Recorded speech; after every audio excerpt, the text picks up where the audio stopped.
We're going to talk about the new wave of online retail market business, moderated by Tara Hunt, who's CEO and co-founder of Biosphere. And joining Tara on stage is Ethan Song, the CEO and co-founder of Frank & Oak, an online retailer that simplifies shopping for men.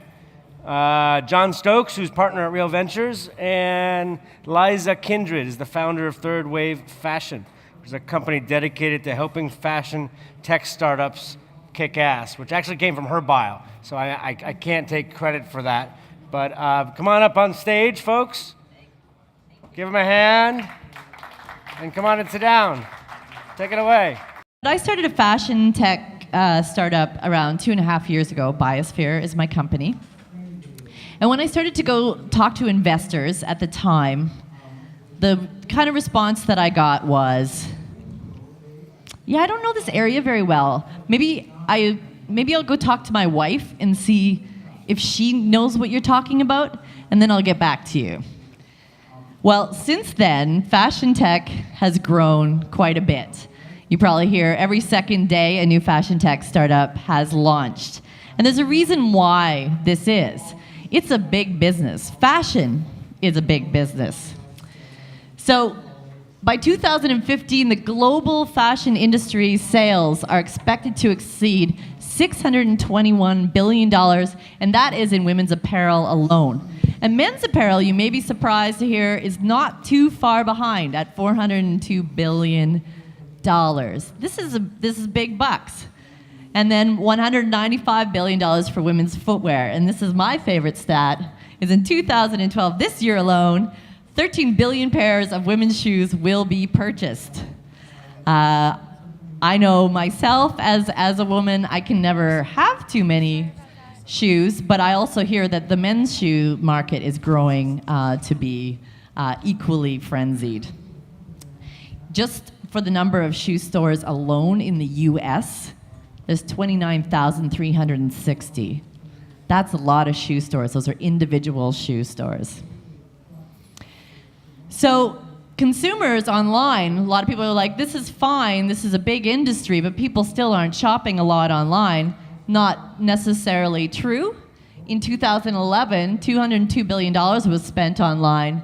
The biggest, of course, was in books, stationery, and office supplies, but not too far behind that was apparel, and a little bit further behind that, footwear, and then fashion accessories like hats and scarves and that sort of thing. In 2016, this is expected to grow to $327 billion. So you can see why this has become a pretty attractive space for investors. The three big growing markets are Brazil, Russia, and India. So investors and the investment in the fashion tech space has doubled between 2010 and 2011. It was only in 2010, the number of deals were higher, but the amount invested in deals were much lower. And $2.4 billion last year was invested in fashion tech startups. There are now, I counted on Crunchbase, 476 startups that list themselves as fashion tech startups. Liza will tell you a little bit about what she's tracking, but they're tracking now 500 plus fashion tech startups in the space. And this is growing and growing and growing. Now, how do we define fashion tech in order to just sort of like set the stage for the panel? We see fashion tech as social commerce, so some sort of social element, some sort of interaction of commerce, innovative business models that turn this industry on its head a little bit, and or cutting edge tech. So either you have an innovative business model, and Ethan will definitely tell you about Frank & Oak and what they're doing, that definitely fits in that category, or cutting edge tech when it comes to that stuff. My name is Tara Hunt. I am the CEO of Biosphere. Biosphere is basically Quora for shopping. We're people-powered fashion advice. So you were looking for a pair of shoes to go with that dress. Google's not going to tell you this. Even StyleFinder isn't, but another human being will. And these are my amazing panelists. Ethan Song, Liza Kindred, and John Stokes. And I'll let them introduce themselves a little bit more. So Ethan, take it away. Yeah, how you doing, guys? This is Ethan. I'm from Frank & Oak. And for those that don't know, Frank & Oak is basically a man-centered retail model. And I think what we've done is build a model that was adapted to the way guys like to shop by making it really simple in a curated model to get the stuff that you want to get to on a monthly basis. Hey, hi, I'm John Stokes. I'm a partner at Real Ventures, a Montreal-based venture capital fund. I've been an investor for about 5 years. Prior to that, I was an entrepreneur. I've invested in 3 companies so far that sort of fit into the fashion tech space. One of them being Biosphere, another one being Frank & Oak, and my first taste of this space was an investment in Beyond the Rack. My name is Liza Kindred, and like Tara said, I run a company called Third Wave Fashion based in New York. We focus, as he mentioned, on helping fashion tech startups kick ass. We track fashion tech startups in a database that we're hoping to make public sometime around the end of the summer. We do strategic consulting for fashion tech startups, and we help brands and media find the best fashion tech startups to work with. Great. So Liza, this first question is for you. Tell me a little bit more, dive a little deeper into what you're doing with Third Wave Fashion, what kind of things that you're seeing, how do you find these fashion tech startups, and what kind of things are you tracking when it comes to the startups themselves? Sure. Well, mostly they come to us. It's kind of incredible the number of fashion tech startups that are out there right now. My background was originally in fashion. My first business was a clothing boutique, and my most recent business was an open source software company. And I always knew that I wanted to go back into fashion when there was interesting things going on in fashion. Again, I love fashion, of course, but fashion has always been really behind in technology. And when I decided it was time to go back into fashion, I started a list. I wanted to see what fashion tech companies there were. I started a list for myself, and I realized, okay, now I'm at 50, now I'm at 100, I'm at several hundred, and I realized this is a really exploding space. We did our first meetup, the Third Wave Fashion meetup, I think it was 5 or 6 months ago in New York, and we sold out at 150 people at our first meetup, which it took me 2 days to recover from that. You know, it was something wonderful we were very excited about, but it was very obvious that this is a space that there's a lot of stuff going on. We have companies that are contacting us daily saying, hey, I've got this fashion tech startup, I want you to take a look at it. We have investors that are contacting us very frequently looking to invest in the space. So what we try to do is to make good connections between people that are interested in writing about the space or investing in the space and the people that are doing interesting things. We're hoping with the database that what we can do is we can show what kinds of companies are out there. There's a lot of people that are launching businesses that come to us and say, we have a super innovative idea, no one is doing this, because it isn't tracked very well. Only about 30% of the companies that we're looking at are actually in Crunchbase, which I think is interesting that they're not following the traditional tech routes. They're really kind of outside of the space. So we try to help them avoid, replicating themselves, and we try to help them follow best practices for tech companies as well. Yeah, when I was actually putting together this slide here with all of the different, as many of the different logos as I could find, I thought I could go to Crunchbase and actually pull logos off, and I was surprised at how many fashion tech startups weren't even listed in Crunchbase that were actually leaders in the industry. So that's super interesting. Now, Ethan, so Frank & Oak, I know my boyfriend is a subscriber. He just got a great jacket from you guys. He tries to get on the sales as quickly as possible because they sell out like within hours, some of them, especially for some of the hotter items. If you're a guy and you're into fashion, and even if you're not, if you just want to have nice stuff to dress well, Frank & Oak is really great. But I loved your startup that you had before too. Actually, I was quite excited to hear that Montreal was the birthplace of a startup called ModaSuite. Does anybody here remember ModaSuite? Right. I think probably people in the audience would be a little interested to hear what it was that you learned with ModaSuite that took you into doing Frank & Oak and how it's working better from there. Yeah, I mean, I think ModaSuite, it's not that long ago. Like, we were still doing pretty well back in December, and I think the basically, like, I mean, maybe you guys know about MotoSuite. It's a custom menswear retailer, basically selling like dress shirts and suits, custom made for guys, right? So when we started our business, one of the key things that we wanted to focus on was not just to, sort of change the way people shop, but also allow people to buy a product, have access to a product that they didn't have access to before, at a price point they didn't have access to before. And I think that deeper industry change was always part of like the chemistry of our team. Now, what we tried to do at MotoSuite was basically sort of like push where mass customization was going. And I guess, that took us like so far, and I think that we got some pretty good momentum actually on that side. But the reason why we decided to make the switch from MotoSuite to Frank & Oak and create like a completely different retail experience was there's two main reasons, right? One of the main reasons that we saw with making custom clothes was that there's a really, really high friction point to creating a product that fits well on the client. And I think that, if you guys look online, there's tons of hype about like, different like fitting technologies. There's like scanners, there's like all kind of things that you can be doing. But as far as I'm concerned, there's nothing out there that can really do the job at this point in time. There is no way to predict the fit on a person unless you're actually there in the room and can get that like one-to-one like contact. So we've tried a lot of different things, and we realized that was going to be a huge challenge, and the technology was not there. On the second point, I would say that's really what drove even more the change to Frank & Oak was the fact that both myself and Nisham, the other founder, like we really wanted to create a business that was going to be the largest menswear business in North America. And we basically realized that working on the custom side, we're always going to get stuck into doing one specific product, and that was not going to achieve our company's objectives. So basically, with the support of our board investors and of our company, we decided to make this switch to Frank & Oak. Now, that said, I think that all the expertise that we got from MotoSuite, which is to make one garment at a time, really helped us to create a fast-growing retail side with Frank & Oak. Instead of making one garment at a time, now what we do is that we actually bunch them, but we still make very small batches, and that allows us to be highly efficient, but also to move really quickly. So you make the garments, all the garments are your designs, your make, that you're selling. You're not selling other people's products. No, as I said before, like I think that there's like a billion fashion startups out there that are there to sort of like aggregate products that are already around.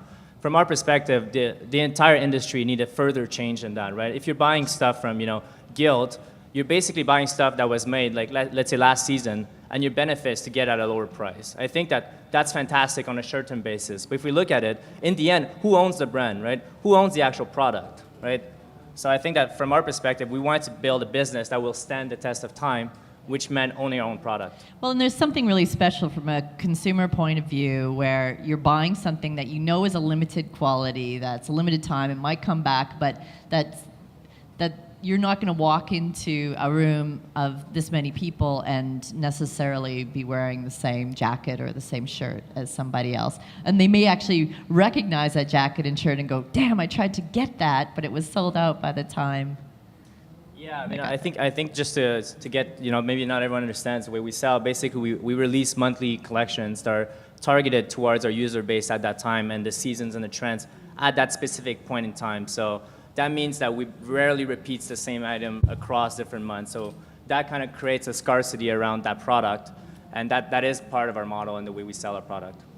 And the price point is really very reasonable. I mean, and I'll just say that one word of advice for any entrepreneur out there that gets backed by a VC, the best thing you can do if you think your business is not what you expect it to be or what you'd promised your investors to be, is that if you tell your investors and you come to them with the idea and that you're the one that instigates the change. It's a very brave thing to do, to come in and say, what I said is not actually what's going to happen, but this is what I think. And that's something that the guys at Frank & Oak did. They came to us and they said, this is going okay, but it's not exciting enough, it's not big enough, this is what we want to do. And I think because of the way we'd seen them approach the market and because they're the ones that instigated the change, it built a lot of credibility and it made it much easier for us to support that change. So speaking of your investment in Frank & Oak and Biosphere and everything else, John, did you set out to be a fashion guy? Are you... Well, today I am mainly wearing Issey Miyake. Nice. But you are the preeminent investor in fashion tech companies in Montreal, probably in Canada, if you if you survey it. We'll just throw that out there. Yeah, that sounds good. And I mean, what we are, yeah. Yeah. So then I'm assuming that you aren't in it because you grew up with a love of fashion necessarily, but you see this as a business opportunity. Can you give me a bit of a perspective from like the VC side of things? I threw up some numbers there. I'm sure you've seen them on many slide decks from many fashion tech companies. What is the upside of investing in fashion tech for you? Well, I think you do see the numbers, and for me, I get clothing is a bit like toilet paper. Everyone needs some, and it's pretty sure you're going to need some more a bit later. And so with that sort of thinking, the numbers are big. It's very tweetable. The numbers are big, and so anywhere where there's a lot of money being spent is obviously an area that interests us. I think the other thing is that, quite unlike the way people think VCs are, we seek out risk. And that people might think that's ironic, but we seek out risk because without risk, there is no reward. And fashion is extremely risky. It's a very risky space. And so, we're always excited by risk. But obviously, once we know that there is risk, we're then looking for smart ways to mitigate that risk, smart ways to get around that risk. I mean, our first investment was in Beyond the Rack, and Beyond the Rack, we loved the fact that it was in the fashion space, but their whole business model was you don't buy inventory until you've sold it. Beautiful way to get around it. We actually have made a fourth investment that we've never announced because there's some stuff in the works that we're not ready to announce. But again, it's the same sort of concept in a completely different way, where they found a way that they don't have that chance of having inventory sitting on the shelf. Frankly, the same interest that we had when we first invested in MotorSuite was the idea again. There's no inventory. It's made to measure. It's about understanding who your customer and what your customer wants.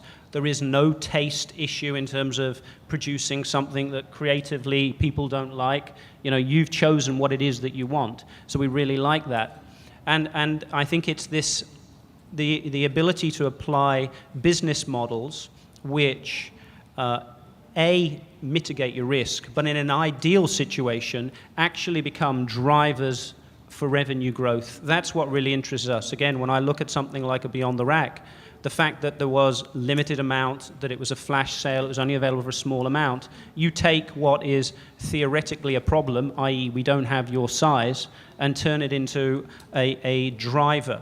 And I think a lot of the techniques that Frank and Oak have developed, and I think Frank and Oak in many ways are pioneering, are the same type of techniques which take what could conceptually be a problem, i.e. running out of stock, and turn it into a real advantage. And I think this combination of massive amounts of money plus risk mitigated by internet-type business models is something which really excites us. Well, and I would also say that what I find really interesting about what's going on here and happens in many other industries is that startups and entrepreneurs are who drives innovation in each industry. And the consumer has changed. I, as a consumer, has totally changed the way that I shop, the way that I look for advice. And so the retailers were not changing. The retailers and the big brands are still struggling with how they adapt to this very customer-driven, customer-centric model. So the only way that we can actually drive big innovative change in this industry is by doing it from the outside. And this is something that we're seeing a lot of. I mean, this is an industry that's really ripe for innovation because it's an industry that, there's this idea of like a merchant, someone, these like really old school guys that have been around for a long time, garmentos, that are really stuck in their ways. I mean, there's a lot of industries, obviously music, publishing, that are very, ripe for innovation, but here, like you're saying, everybody needs toilet paper, also clothing, right? And you're talking about this kind of cultural shift, and I think that's part of the reason why fashion and tech are working so well together. One of the stories that I like to tell is that when I was in elementary school, I really wanted, the brands that I was interested in were clothing brands. Like I wanted specific t-shirts. would date myself. I wanted Pepe jeans, and I wanted an Esprit bag, and those are the things that were really important to me.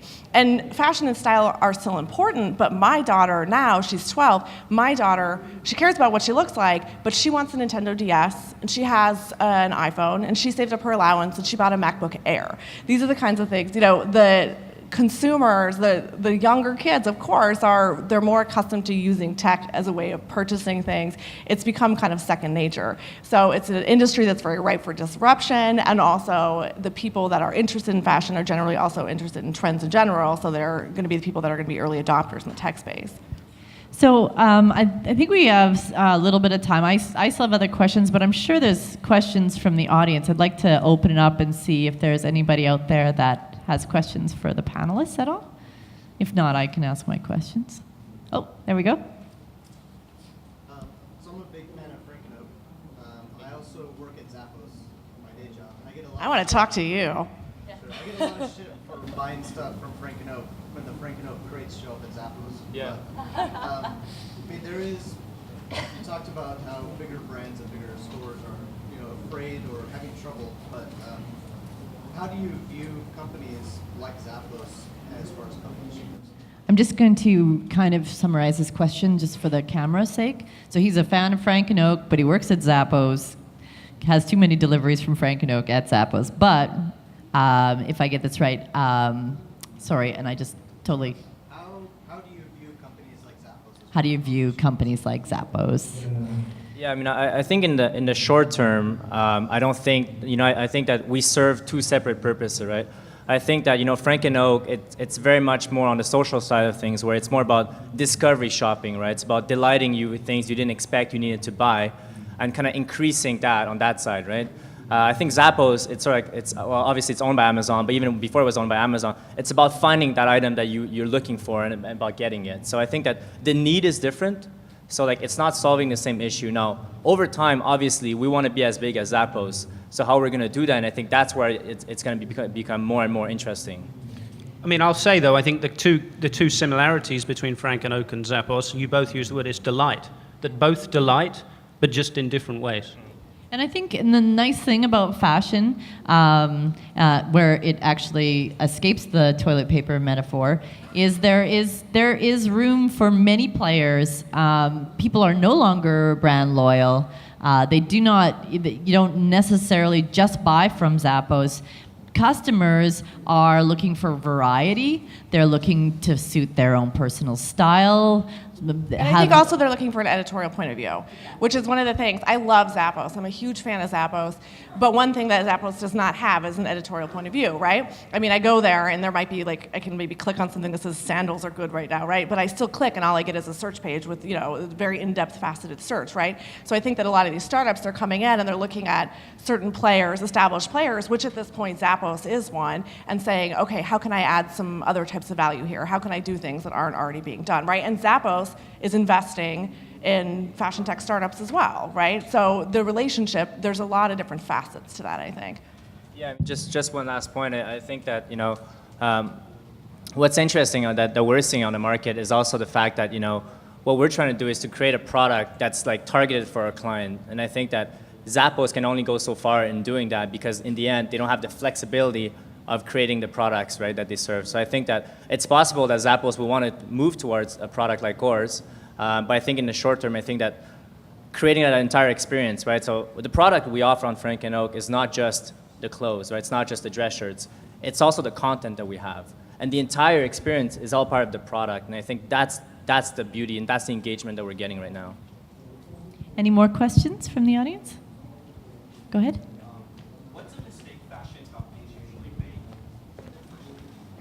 So what's the mistake that fashion companies usually make with their first startup? I'm not sure that I think that the mistakes are any different than the mistakes that regular or non-fashion companies are making. I think that perhaps maybe not coming from fashion, a lot of the entrepreneurs that we're talking to. So I have a fashion background and a tech background, and so do the people that work for me. And so generally what we say is we fill in the holes. If you come from one, we can help you with the other. But we're finding more and more that because this is a space that's really hot and sexy right now, there are so many entrepreneurs that are coming from outside of either world. Specifically, I'm in New York, so there's really smart people that are in finance and are lawyers, and there's a huge number of entrepreneurs that are former finance or law people. So the only thing that I can see setting it aside from non-fashion companies is just people not having experience in what they're doing. And I think understanding that it's not all glamorous, it is a business, and that there are many, many elements to it.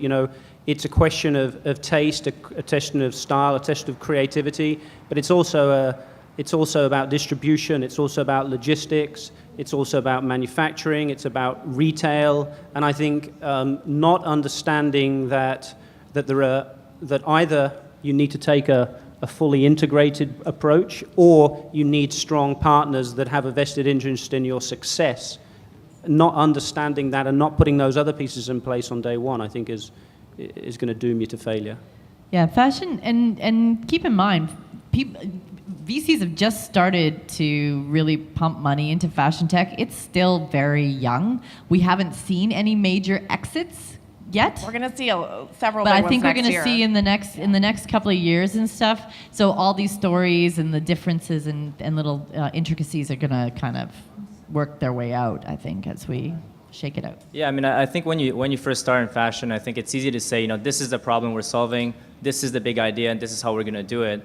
What we realize is that's much more subtle than that. And I think that the differences that you can make are not necessarily the big ideas, but to really look at the numbers, really look at the user base and seeing how are people actually shopping, how are they actually interacting with the product, right? Like just to give you guys an example, obviously we're in menswear, so the big idea in menswear is that guys don't like to shop, so how do you solve that, right? Every menswear retailer out there will say that. Well, we think that what we've been doing a pretty good job at doing is that we understand not just what they don't want, but we also understand what the guys actually want. Because obviously, like every guy here in the room wants to look good, right? You wanna have good style. So how do we cater to that specific need? And it's understanding that nuance that makes your product much deeper. Absolutely. Okay. So any more questions? How are we doing for time? A couple minutes. Evan? Okay. A couple minutes. Up front. Yeah, hi. You mentioned editorialize, and I'm a video guy, so I work in video, so I want to know what is the future of editorial for online brands. Like, where is that going to go? Video's huge, right? Shoppable video is something that a lot of people are looking at. I think that video is super important to what's going on in the fashion world in general. And just the idea of having an editorial point of view, we're talking about toilet paper, but fashion is a commodity. It's just, it's actual product, but at the same time, it's not actually a product. It's an aspirational product. It's something people want to, be inspired by. So video, I think, plays a really key role in that in a lot of ways. And also on the editorial side of things, I'm seeing this interesting convergence because we also work sort of like in the editorial publishing side of things when we're doing this with the community. And what I'm seeing is this convergence of publishers looking to monetize or create retail sites to monetize their content. And on the other side, a lot of retailers looking to become more editorial. So there's this interesting convergence between the two that's happening, I think will play out in a really interesting way.